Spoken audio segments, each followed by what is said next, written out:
اور عداوت ہے یہاں تک کہ تم اللہ وحدہ پر ایمان لے آؤ۔ اور وہ اس اعلان کے ساتھ گویا کہ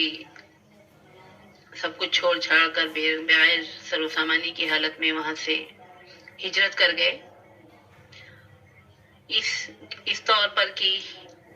ان صلاتی و نسکی و محیایا و مماتی للہ رب العالمین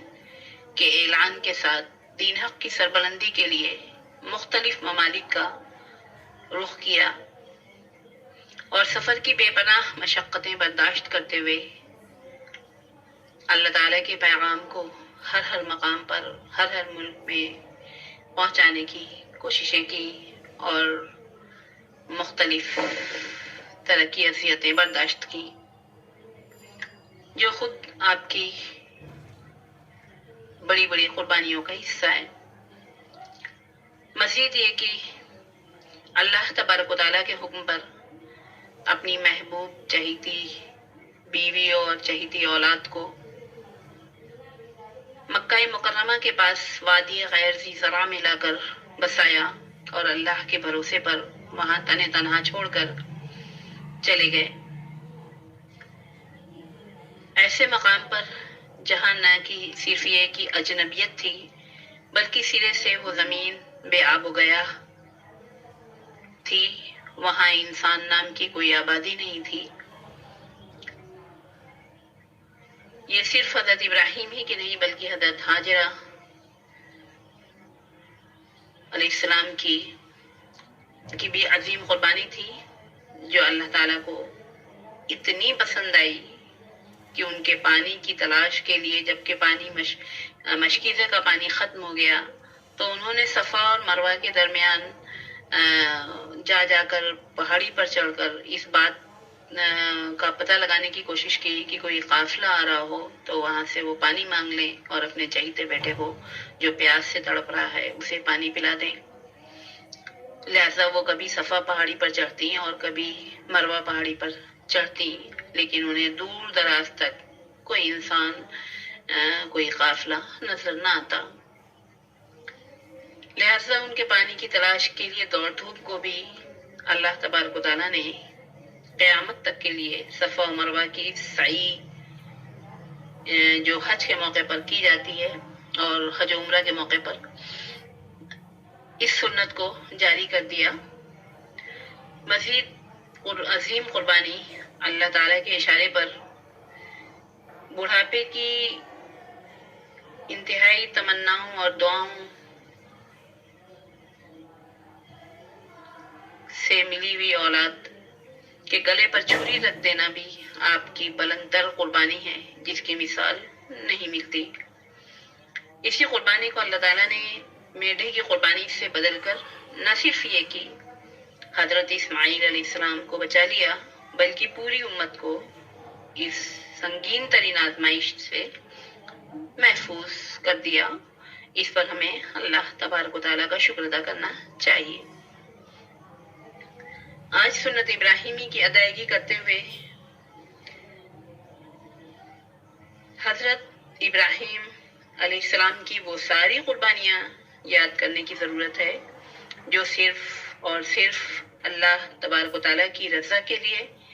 اس کے دین کی اشاعت اور غلبے کے لیے اور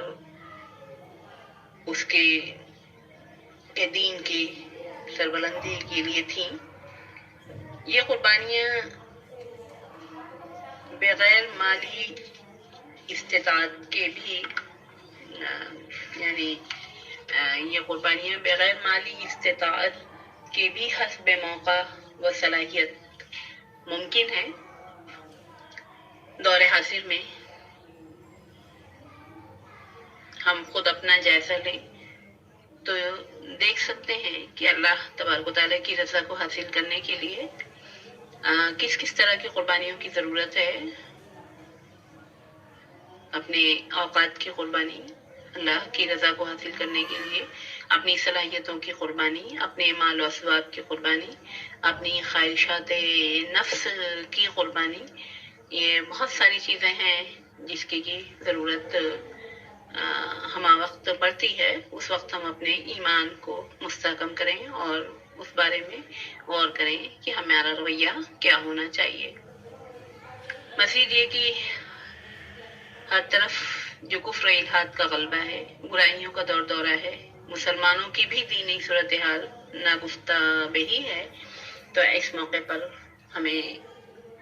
اپنا حضرت ابراہیم اور حضور صلی اللہ علیہ وسلم کی زندگی کو اسوہ بناتے ہوئے اپنے اوقات کی قربانی پیش کرتے ہوئے اور اپنی صلاحیتوں اور اپنے مال و متاع کی جہاں تک ممکن ہو سکے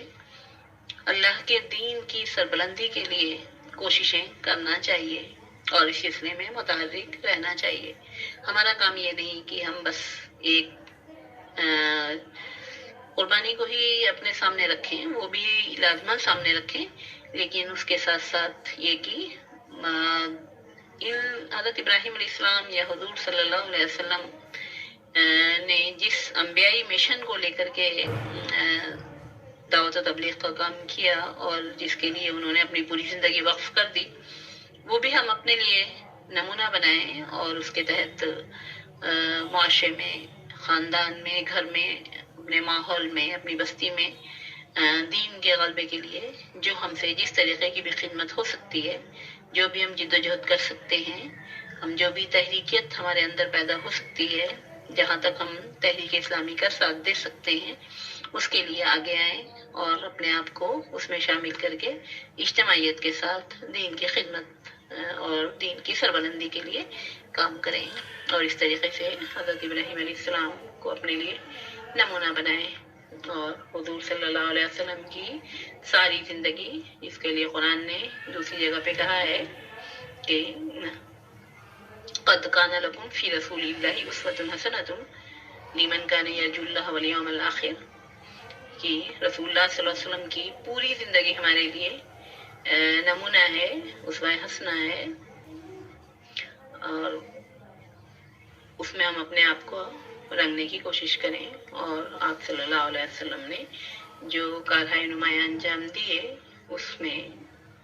جہاں تک ہمارے لیے ممکن ہو سکے اپنی صلاحیتوں کو صرف کریں اور اللہ تعالیٰ کے ہاں معجور ہوں، اللہ تعالیٰ کی خوشنودی کو حاصل کر سکیں اور دنیا اور آخرت میں انشاءاللہ العزیز